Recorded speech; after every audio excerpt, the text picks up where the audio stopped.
पितरों को प्रसन्न करने के लिए आपको स्वयं उपाय करना पड़ेगा।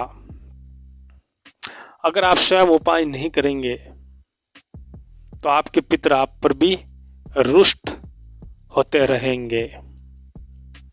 अब इसके अलावा यदि कोई पंडित है, कोई भगत है जो सीधे तौर पर आपके पितरों से संपर्क करना जिसे आता है, अगर आप ऐसे व्यक्ति के संपर्क में आते हैं तो वो पंडित, वो भगत आपके पितरों से संपर्क करके पितरों के मन की क्या इच्छा है, क्या कामना भी बाकी रह गई है, कोई ऐसा उपाय आपके पितर भगत पंडित को बता देते हैं और भगत पंडित आपको बता देते हैं।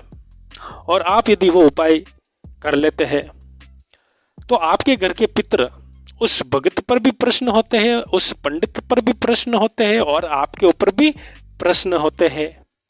यदि आप उपाय कर लेते हैं और समय निकल जाता है और वापस आप उसी व्यक्ति के संपर्क में आते हैं जो पहले आपके पितरों से संपर्क जिसने किया था, तो ऐसे अगर बार बार संपर्क भगत पंडित का आपके पितरों के साथ होता है तो इन दोनों के बीच में दोस्ती हो जाती है। और ये दोस्ती एक सामान्य दोस्ती नहीं होती है। जो भगत होता है, जो पंडित होता है, अगर ऐसे व्यक्ति का कोई कार्य नहीं बनता है, कोई ऐसा कार्य होता है जो भगत का नहीं बन रहा है, तो आपके पितर बलशाली होते हैं, सामर्थ्यवान होते हैं, तो वो भगत का, पंडित का वो भी कार्य आपके पितर कर देते हैं। ऐसा होता भी है। इसके अलावा देखिए, जो सामान्य भगत होते हैं, जो सामान्य पंडित होते हैं, इनके द्वारा बताया गया कार्य आप करते हैं तो आपके पितर भी प्रसन्न होते हैं। इसमें कोई आश्चर्यचकित करने वाली बात नहीं है। लेकिन सामान्य जो भगत पंडित होते हैं उन्हें पितरों से संपर्क करना नहीं आता है, तो आपके जो पितर होते हैं उनके अभी मन में क्या चल रहा है, उनकी क्या कामना होती है, तो ऐसे में वो पता नहीं होने के कारण केवल उपाय कर दिया जाता है। जैसे एक उदाहरण देता हूं मैं आपको।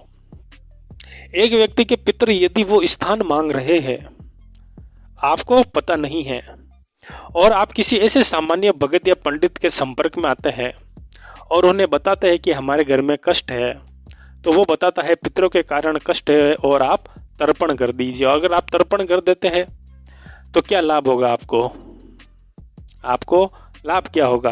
क्योंकि आपके पितर तो स्थान मांग रहे हैं, जब तक उनका वो कार्य नहीं होगा तब तक उनका दोष बना रहेगा।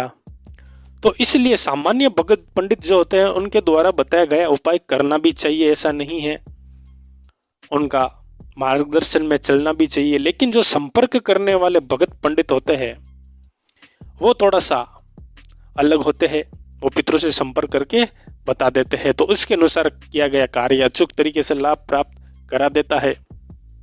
इसके अलावा देवता, यदि किसी चौकी पर आप जाते हैं, वहां पर देवी देवताओं की सवारी आती है। अब सवारी देवी देवताओं की आज के समय आती है या नहीं आती है, उसके ऊपर भी मैं आपको आगे जानकारी दूंगा।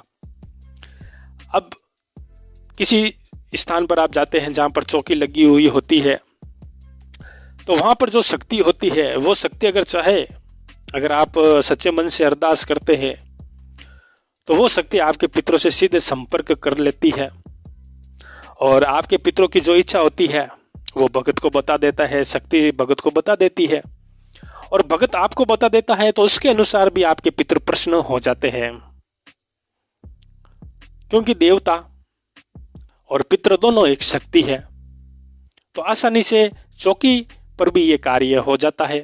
सामान्य भगत भी ये कार्य कर देते हैं, लेकिन वो संपर्क करना उन्हें नहीं आता है।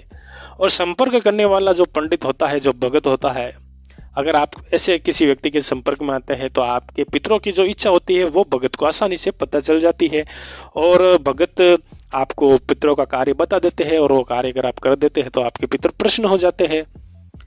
लेकिन पितरों का कोई भी कार्य आपको स्वयं करना चाहिए।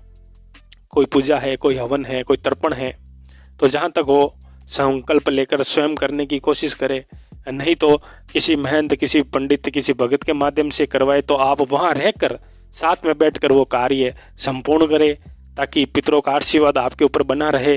कभी ऐसी गलती नहीं करनी चाहिए कि हवन आप अपने घर पर नहीं करवा रहे हैं, किसी और स्थान पर अपने पितरों के लिए करवा रहे हैं और आप वहां पर जाते भी नहीं हैं, पैसे दे दिए हमारे पितरों का ये कार्य कर दो, ये गलती भूल कर भी नहीं करनी है।